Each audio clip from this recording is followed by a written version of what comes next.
राधे राधे दोस्तों। आज हम एक कथा लेकर आए हैं। बहुत सुंदर कथा है, बहुत अच्छा है। आप लोग पूरा कथा सुनिएगा ध्यान से।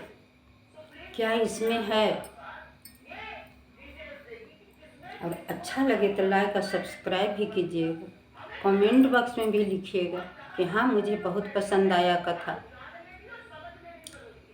कथा एक माँ और एक बेटा की है। जबकि वो माँ एक गांव में रहकर मजदूरी करके बेटा को पढ़ा के विदेश चला गया बेटा, और भूल गया माँ को। शादी विवाह करके वहीं रह गया। माँ मर गई पीछे में, लेकिन बालक को कभी माँ को खोज नहीं किया। ये कथा हम आप लोग के आगे रखने जा रहे हैं। आप लोग अच्छा से सुनिएगा, ध्यान से सुनिएगा। सभी बच्चे को अच्छा माँ बाप ज्ञान देता है, बेटा इस तरह करो, इस तरह करो, इस तरह करो। अब बालक को भी सुनना चाहिए। और न तो सब घर में बालक वैसा होता है खराब, और न माँ बाप होते हैं खराब। माँ बाप को जब बुढ़ारी आता है उसको क्या चाहिए? 2 टाइम का रोटी चाहिए, इज्जत से रोटी मिल जाए, पानी मिल जाए, जो भी घर में रूखा सूखा है प्रेम से। प्रेम के 2 शब्द, 2 बोल में प्रेम का सब कुछ छिपा हुआ है। इन्हीं की बहुत प्रकार के खाना दे दिए और 4 बात कह दिए, वो खाना खाना नहीं होता है। और दूसरी बात, बुढ़ारी में जब बुढ़ापा आता है इंसान को, तो उसको 2 मिनट परिवार का साथ चाहिए। कम से कम 10 मिनट उसके पास बैठ करके थोड़ा सा कुछ भी इधर के उधर के गप करना चाहिए, कि लगे कि हाँ, थोड़ा मन लग रहा है। बूढ़ पुरनिया के जब पोता पोती नाती नतनी हो जाता है तो इंसान बूढ़ में गिनाने लगता है। आज हम वही कथा लेकर के आए हैं। आप लोग से हाथ जोड़कर निवेदन है कि आप लोग कथा पूरा सुनिएगा। कोई खराब भी नहीं है, बहुत अच्छा कथा है। एक गांव में एक माँ है, वो विधवा है। जवानी में विधवा हो गई थी बेचारी। एक ही लड़का था उसको। अब बेचारी के मन में लग रहा था कि हम अपना बच्चा को बहुत अच्छा से पढ़ाएं, लेकिन कहाँ से पढ़ाती? पैसा था नहीं, संपत्ति भी उतना नहीं था। 2-4 कट्ठा ज़मीन भी था, एक घर था उसके पास। वो बेचारी 2-4 कट्ठा ज़मीन को बहुत संभाल कर रखी।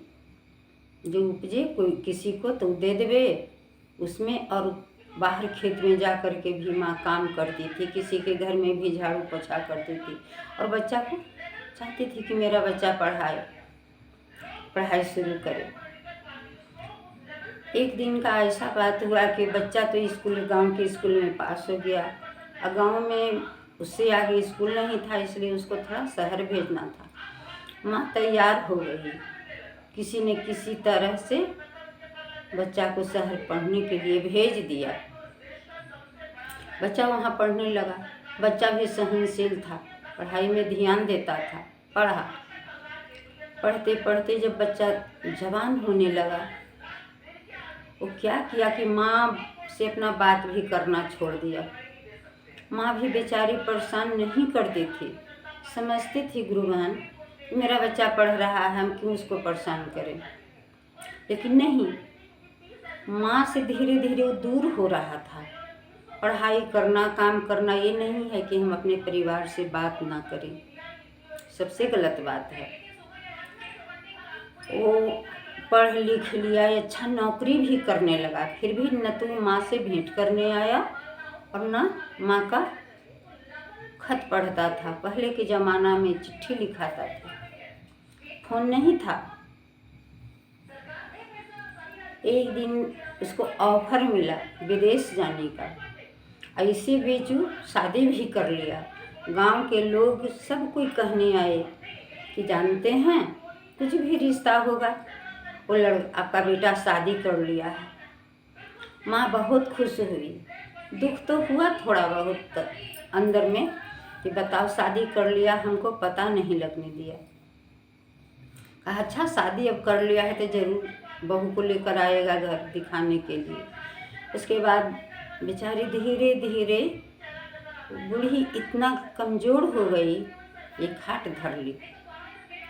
कौन उसको खाना बना के दे, कौन खिलावे। तो टोला मोहल्ला में, गांव गिराव में ऐसा होता है, अभी भी है कि अगर बीमार हो जाए आदमी तो 10 आदमी उसको देखने आ रहा है।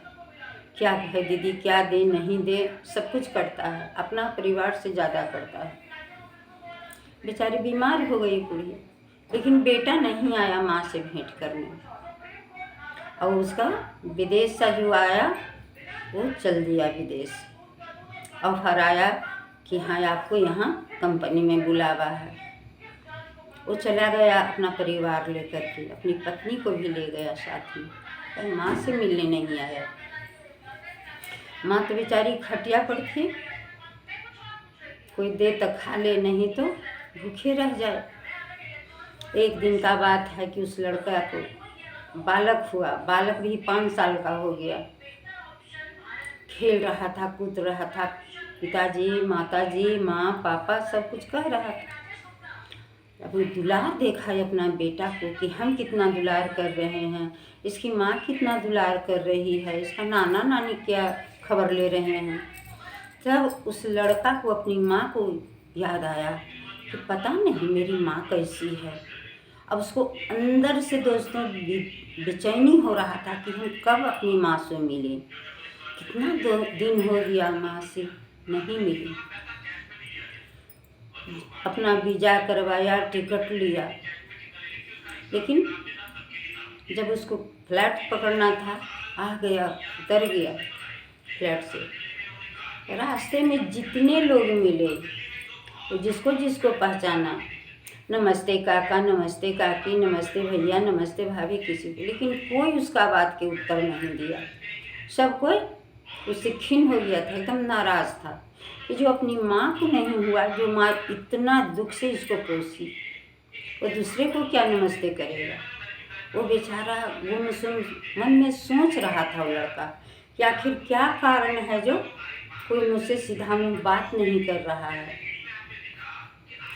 तो घर भी भूल गया था कि मेरा घर कौन है।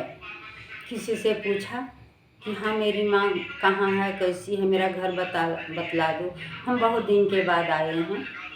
तब कोई लड़का बता दिया कि फलाने जगह वो जो घर है ना, टूटा हुआ झोपड़ी, वही आपका घर है, वो आपकी माँ के घर है।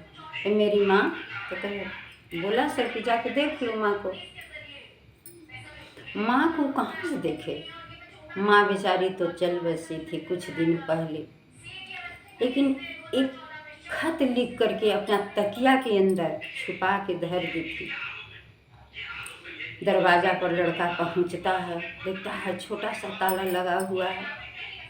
वो ताला तोड़ करके किसी तरह अंदर घुसता है तो देखता है कि एक चारपाई है, उस पर एक लुगरी बिछा हुआ है, एक छोटा सा तकिया है। वो इस तरह से ढूंढ रहा था माँ को कि मेरी माँ इस पर सोती थी, हम गद्देदार बिछौना पर सोते थे, आज मेरी माँ नहीं है।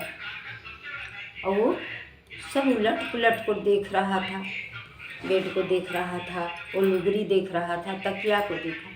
जब तकिया उलट कर देखता है तो देखता है कि एक कागज़ का टुकड़ा रखा हुआ है। उस कागज़ का टुकड़ा खोल करके वो जैसे पढ़ना शुरू करता है तो उसका आँख से झरझर आंसू गिरने लगा। बाप रे, मेरी माँ क्या कर दिया, हम क्या गलत कर दिए कि अपनी माँ को हम कंधा भी नहीं दिए। उस खत में लिखा हुआ था कि बेटा तुम जहाँ भी हो खुश रहना, सब बाल बच्चा परिवार के साथ खुश रहना, लेकिन हमारी एक ही लालसा थी कि तुम आकर के मुझसे भेंट करो। तुम शादी कर लिया, पढ़ाई लिखाई कर लिया, सब कुछ कर लिया, तुम विदेश चला गया बेटा, पर माँ से मिलने नहीं आया, एक खत भी नहीं भेजा।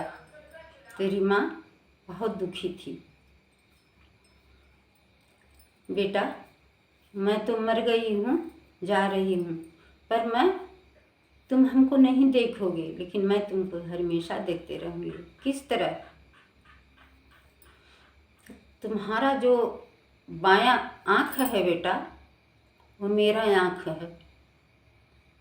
जब तुम छोटा बच्चा था, गुल्ली डंडा खेलने में तुम्हारा एक आँख फूट गया था, तो डॉक्टर बोला कि इसको कोई ताज़ा आँख देगा तो आँख हो सकता है इसका रोशनी।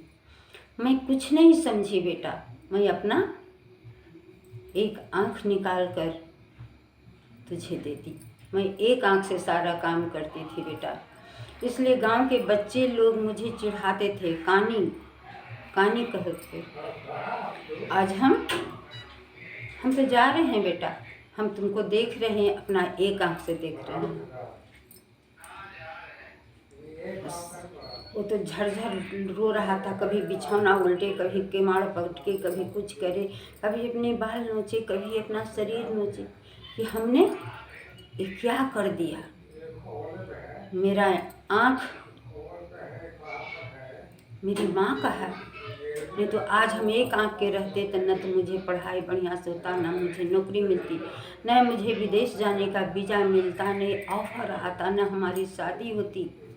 आज हम अपनी माँ को इस तरह छोड़ दिए हैं। दोस्तों, वो बालक को अब रोने से क्या मिलेगा? कुछ नहीं। वो अब जिंदगी भर पछताते रहेगा। अगर जो भी भाई बंधु एक कथा सुन रहे होंगे, वो पूरा अपना मन में प्रण कर ले कि अपने माँ बाप को साथ कभी भी वैसा व्यवहार नहीं करना जो कि माँ पिता को ज़्यादा दुख हो गई। और जब पिता गुजर जाते हैं, माँ अकेली रहती है बेटा, तो बहुत कष्ट होता है। या तो माँ मर जाए, पिता अकेले रहते हैं तो बहुत कष्ट होता है। इसलिए सभी बालक से अनुरोध है कि कम से कम माँ पिताजी के पास बैठकर 10 मिनट 2 मिनट उसको मन बहलाइए, हंसिए, बोलिए, और माँ बाप को कभी मत भूलिए।